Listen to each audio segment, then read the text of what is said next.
Welcome to Let's Jam, the Arts in Medicine.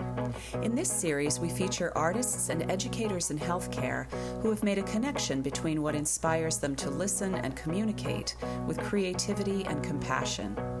In this session, we speak with Robert Cochrane, a Ph.D. student at the University of Nevada, Las Vegas, who works in the Integrated Health Sciences Department. Robert is studying the effect of improvisation on Parkinson's disease. Using improv exercises, Robert shows us how the collaborative practice of improv can help increase socialization in the Parkinson's community, decrease depression, and reshape the thought process of those affected by the disease. We hope you enjoy this conversation with Robert. Thank you, Val. I really appreciate that. Hey, it is great to see everyone here tonight. I'm going to go ahead and put up the PowerPoint to get us started so we can have a little direction for where we're headed. And as Val said, this is going to be interactive, so please have your fingers ready to type and be ready to move and respond as needed. Now, you'll see right away the name of the program is Yes and Exercise, YAKS for short. You see the little YAKS down there in the corner. They're laughing, they're smiling, they're having a good time. That's very intentional. This is an exercise and it is fun, and that's hopefully going to make it something that makes you want to keep doing it and get all the benefits you can from it. Because frankly, what we feel is it's funny how much this can help. That's what we want you to take away from Yes and Exercise. I am a PhD student at UNLV, entering my third year, and this is the focus of my studies, is the effect of improvisation on Parkinson's disease. Why Parkinson's? My dad has been diagnosed for 20 years, and so throughout his journey, I've been trying to find modalities and ways to help improve his quality of life, and we really stumbled upon improvisation as being something that I've been doing for 25 years myself, but something that added some first philosophical benefit to him, and then we started seeing some research done, so we decided to dive in from there. So looking at our program here, the first thing we're going to do is we're going to define and explore what improvisation is. We're going to demonstrate some games. We'll break out and play some games. And then we'll come back together to discuss what we learned and experienced, okay? Now, I want you throughout the evening to go ahead and use the chat box. In fact, go ahead and do that right now. Type anything at all you like in the chat box. There's no right, there's no wrong. Just go ahead and type something in the chat box that lets us know, hey, I see the chat box and I am using it. Okay, let's see what's coming up in our chat box. People are saying, glad to see me. Well, that's nice. Hello. YAKS lives. Hello. Welcome. These are very good things. So looking forward to the YAKS. Look forward no further. Just be here. We're here. That's great. Okay. So that's great. Yeah. Our chat is working. You all are working. And here's one thing to make sure that you're working at your top level. We want to get going. We want to get moving. So everybody, you don't have to dance, but you do have to move. Go ahead and move a little bit. Come on. We go ahead and we do that. We put that music in there to bring us all together. We need permission sometimes to have fun, and that's one way we give ourselves permission to do so. All right, so here's what we want to do. Take a look at this list right now. Whole bunch of words and phrases. If one of those words or phrases speaks to you, just in any way you're like, that's interesting, go ahead and write it in the chat box. Just write it in the chat box. If any of those you're like, huh, that's kind of interesting. What is that thing? These are what we call power phrases. Oh, I see they're pouring in now. Auga, follow the fear, joy, great. These are words and phrases we use in improv throughout. And if it's speaking to you right now, that means there's something in there. Listening is loving. That's beautiful. Pour gas on it. Today's the day. Trust the unknown. Keep that phrase or that word in the back of your mind as we play today, because this is the type of thing that can grow your idea. This is how we exercise these phrases. Beautiful. I love everything you're typing in. Everyone's doing a great job on that. Let's make sure we continue to be interactive and play together. So what is improv? There's, a standard thought of it being something that people tell jokes. It is something that people perhaps can only do on Whose Line Is It Anyway? You have to be the wit of a Wayne Brady or, a Robin Williams or something. But there's actually a broader definition. The improv you may have seen from maybe stand-up comedy as, a night at the Improv, or you may have seen from Whose Line Is It Anyway? That's not the same improv we're talking about here. Here's the thing to know. Improv is incredibly malleable. It can become what we need it to become, and that's one of the things that makes it very powerful. So the definition we're going to work from tonight is unplanned collaborative response. I really like that unplanned collaborative response. It is short, it's simple, and it speaks to what we're going to do and how we're going to do it. Because the idea, first of all, of it being unplanned means you actually have to be in the moment. You have to be listening. And that's one of the key skill sets we're going to be working on. It being collaborative hopefully lifts that energy off of you or that fear off of you to say, oh my gosh, do I have to say or do something funny? Absolutely not. And it's a response. It happens because you're reacting to something internal, external, and you can respond verbally, you can respond with your body. There's all sorts of ways to respond, okay? So improv really cuts across large swaths. Now, you heard me say before, no jokes. That's key, actually, to improvisation. Even though this often ends up being funny, and it really does, it's because the truth is in comedy. That's what it is. If we are acting and reacting as ourselves, we're going to do things that make each other laugh because the whole human condition can be pretty silly at times. And when we have that trust with each other to go ahead and laugh at things, we release, we become more connected, and we open ourselves up to creative thinking, all right? So we mentioned listening and responding in a manner that demonstrates you're supporting the partner, not just listening and catching a key, something here or there, but really bringing that person who said the first thing forward. We want them to feel great. Well, how do we do that? Well, we're going to talk about that with the key word in just a moment. A concept with Parkinson's because, you know, why would improv work with Parkinson's? Well, exercise is well known to have a lot of benefits for Parkinson's. There was a study done by Jay Alberts back in about 2007 where he looked at the effects of exercise and measured them to the degree that if you exercise at a certain rate over a certain period of time, could reduce symptoms of Parkinson's by up to 35%. That is significant and meaningful in huge ways for quality of life issues, and it's wonderful. So yes, exercise works. We know that in Parkinson's. It's extremely important.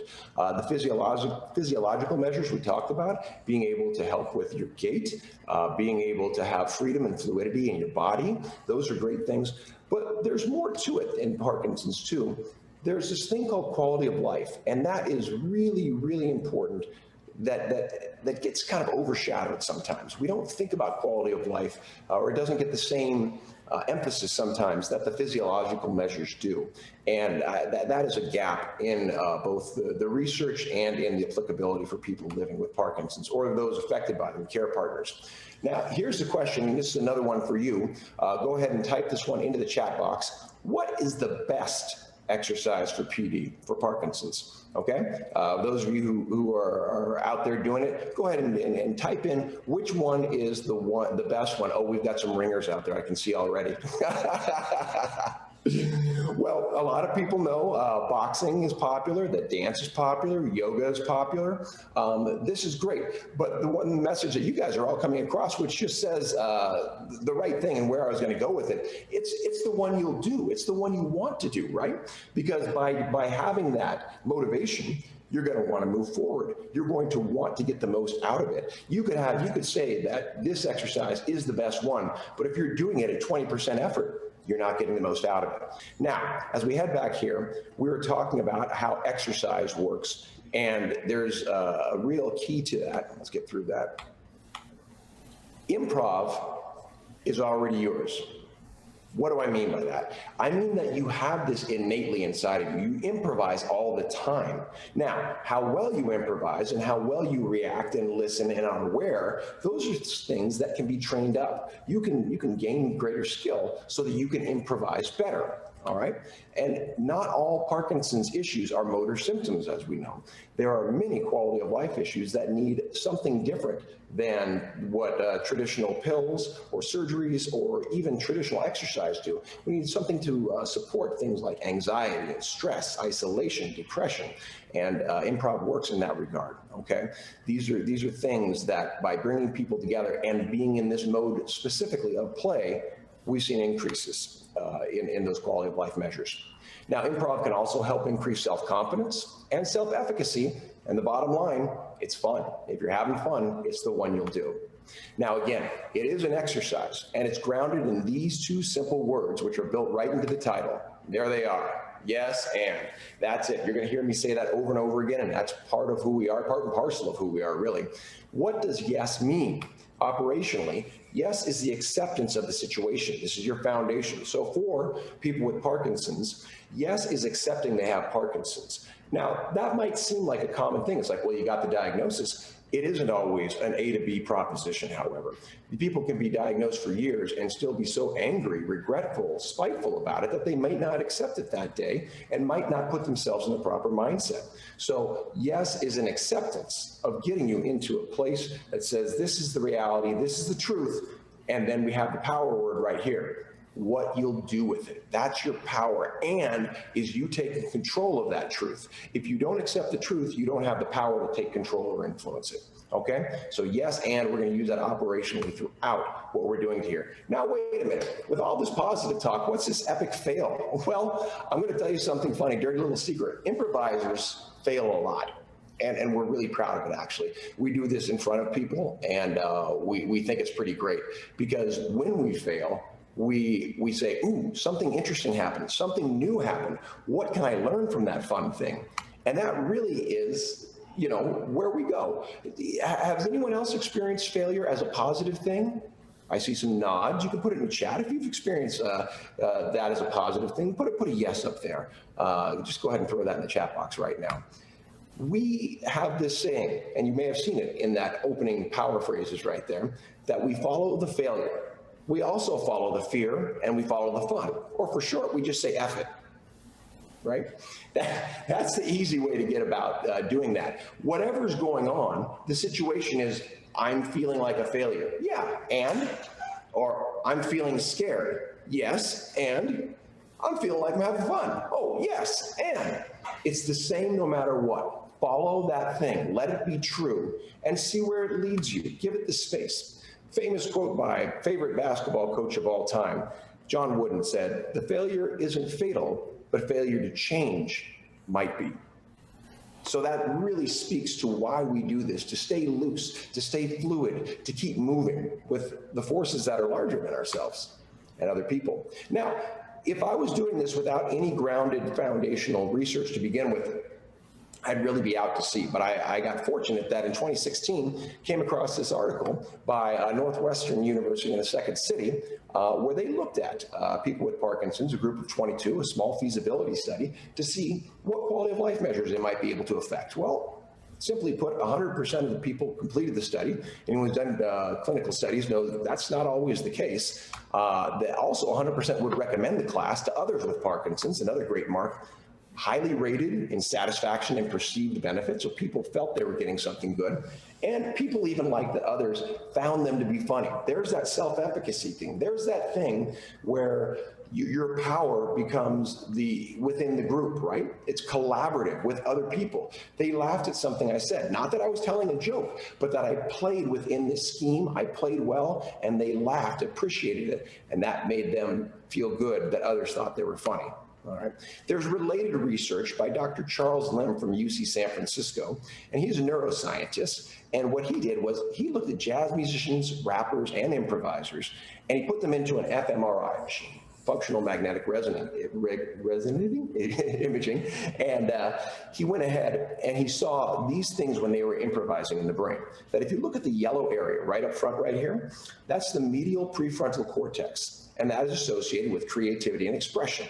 This blue area is the dorsolateral prefrontal cortex. It is associated with self-inhibition and control. The yellow means there's blood flow in that area, meaning that area is being activated. That's what the fMRI picked up. These areas did not have blood flow. So while they were improvising, they're actively, these brain waves and brain scans and activity are taking place. So that's a positive for the neuroscience as it's building forward for why this works and how it works.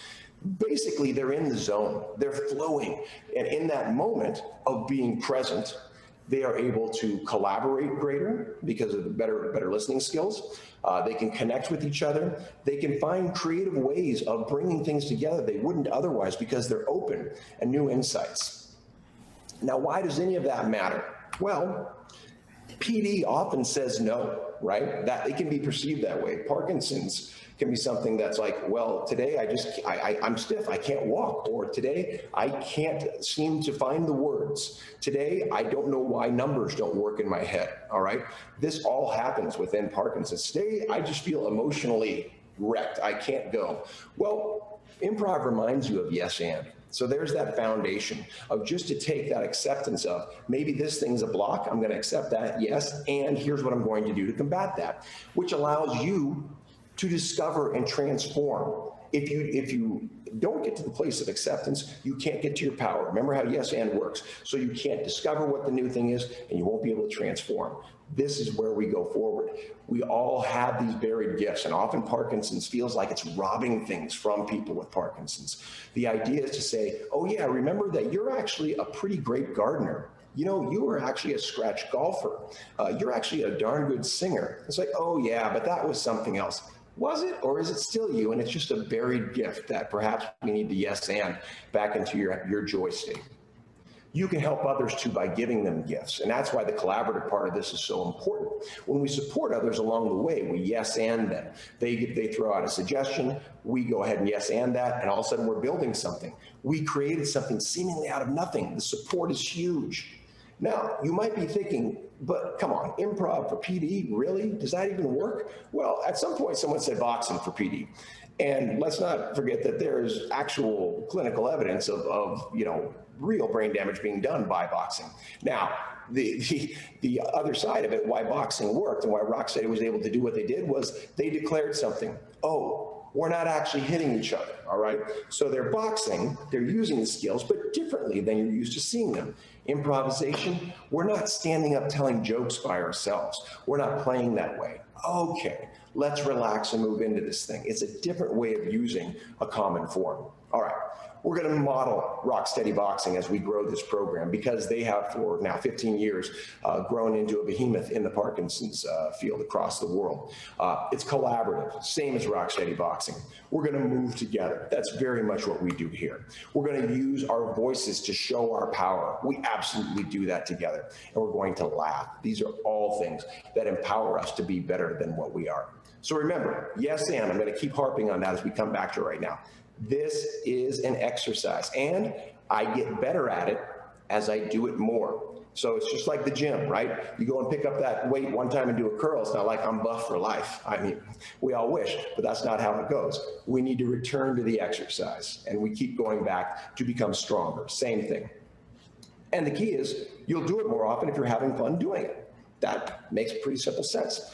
It's also something that care partners, even medical providers, can play along too. So this is a yes and opportunity from a community standpoint to grow communication throughout. Now we're almost ready to start playing some games. I just want to go over some final notes here about addressing the gap within the Parkinson's field, why this is important. We know that isolation is a key problem for people with Parkinson's because of shame, because of stigma, because of transportation issues. Well, that was severely inflamed by COVID. So, access and transportation to skills, even in the best of times, is not always there for people with Parkinson's. So we want to reach forward. There's also been reports of unsatisfactory support group.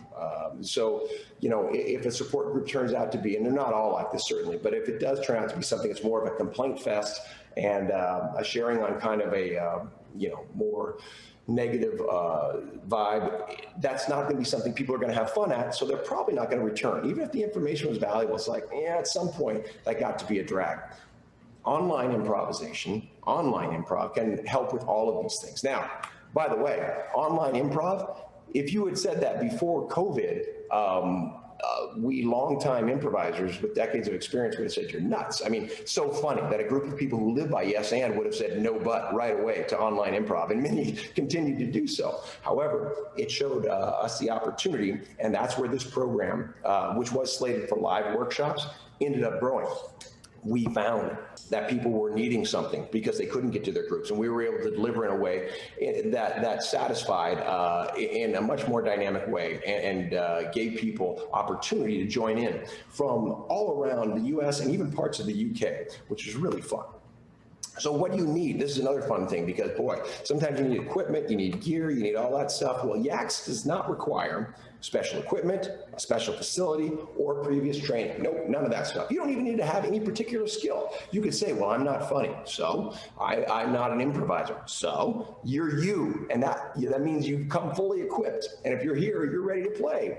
YAKS does require this. You have to say yes and. Okay, that's really key. So I want to play, and I want to take a look at how we're going to play in these breakout groups. Okay, we're going to have fun. We're going to say yes and here are the games we're going to play. We're going to do a quick demo, just so that we understand what these games are when we get in there. We already saw and played What's Not Wrong with Your Life. Let's play a quick round of Switch Mirror. So I'm going to stop share here real quick, and we all come back to the main screen. And here's what's going to happen in Switch Mirror. I'm going to start by moving, and I want all of you to mirror me, make the same movements. At some point, I'm going to yell switch. Some of you, none of us know who, are going to decide to become leaders at that point. Some of you are going to choose to follow. You're going to follow someone else. Every time I call switch, you follow someone else, and you decide to become a leader, decide to become a follower, go back and forth.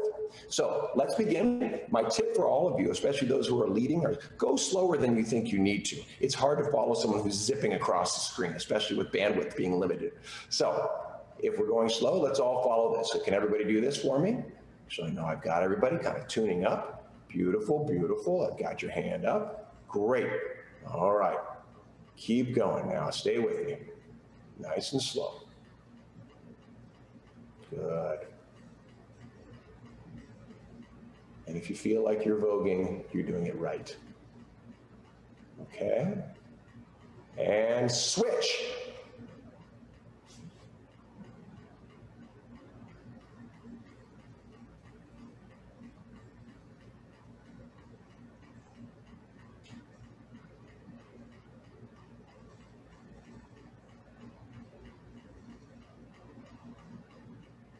Switch.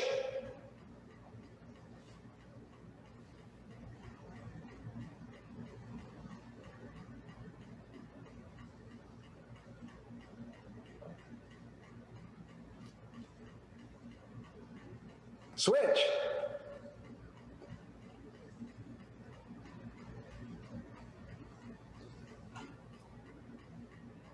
And time. All right, give yourselves a round of applause. Good, good. That you can take something from this, and these games are so simple, and they can absolutely reset you. If there's an argument, if there's a frustration, if there's a block, playing a little bit of this, laughing, reconnecting can immediately bring you to that space. And I want to send out a big I like to everyone who led in the rooms, because there are players who have had some experience, and you know they didn't get the typical even prep that we talked about. We were supposed to get together at 4 today, but guess what? Life intervened and it wasn't able to happen. So they showed up and they did what they do, and every single one of them was great, bouncing around from room to room, seeing how you guys led and played together and quickly became an ensemble. I saw the laughter and the trust happening in those rooms.